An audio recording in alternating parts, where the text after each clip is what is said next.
mga miyembro. Ano po ang masasabi ng Biblia patungkol dito? Alam mo, si Pablo ang apostol, kapatid. Nasa relihiyon siya ng mga Hudyo. Nung makita niyang mali yun, umalis siya roon.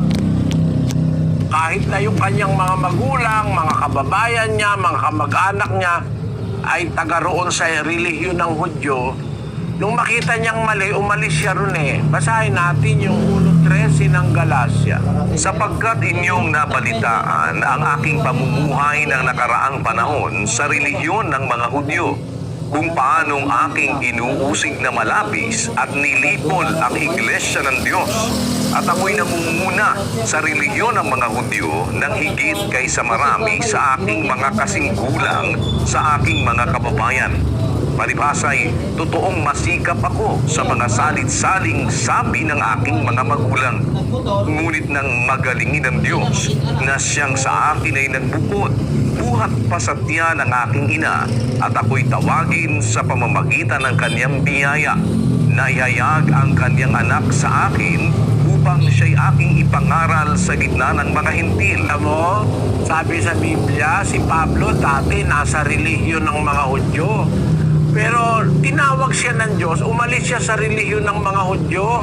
Naging apostol siya sa iglesia ng Diyos. Basahin natin ang unang Korinto 1:1-2. Si Pablo na tinawag na maging apostol ni Jesucristo sa pamamagitan ng kalooban ng Diyos, at si Sostenes na ating kapatid sa iglesia ng Diyos na nasa Korinto. Mula sa relihiyon ng mga Hudyo, naging tagapagturo siya sa iglesia ng Diyos. Kaya umalis siya doon sa relihiyon na yon. Bagaman si Pablo sa mga relihiyon ng mga Hudyo, wala siyang kapintasan sa kautusan. Tumusunod siya sa lahat ng kautusan ng iglesia nila o ng relihiyon niya. Pero nung makita niyang mali, umalis siya roon. Utos kasi ng Diyos umalis sa mali.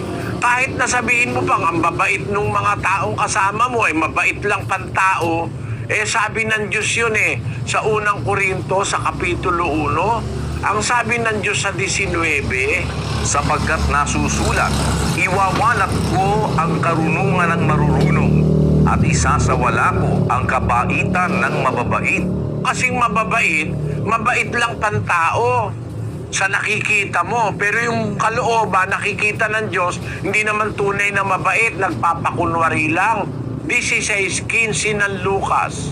At sinabi niya sa kanila, kayo ang nag-aaring ganap sa inyong sarili sa paningin ng mga tao.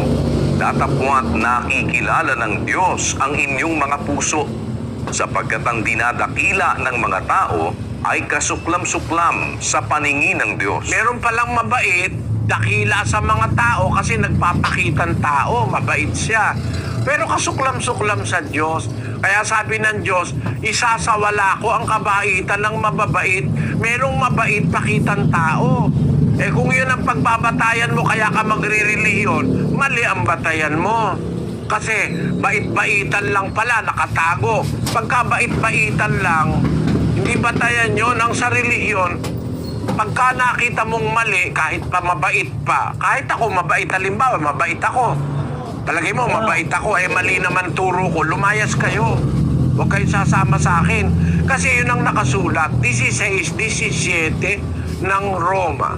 Ngayon ipinamamanhik ko sa inyo, mga kapatid, na tandaan ninyo yaong mga pinanggagalingan ng pagkakabahabahagi at ng mga katitisuran.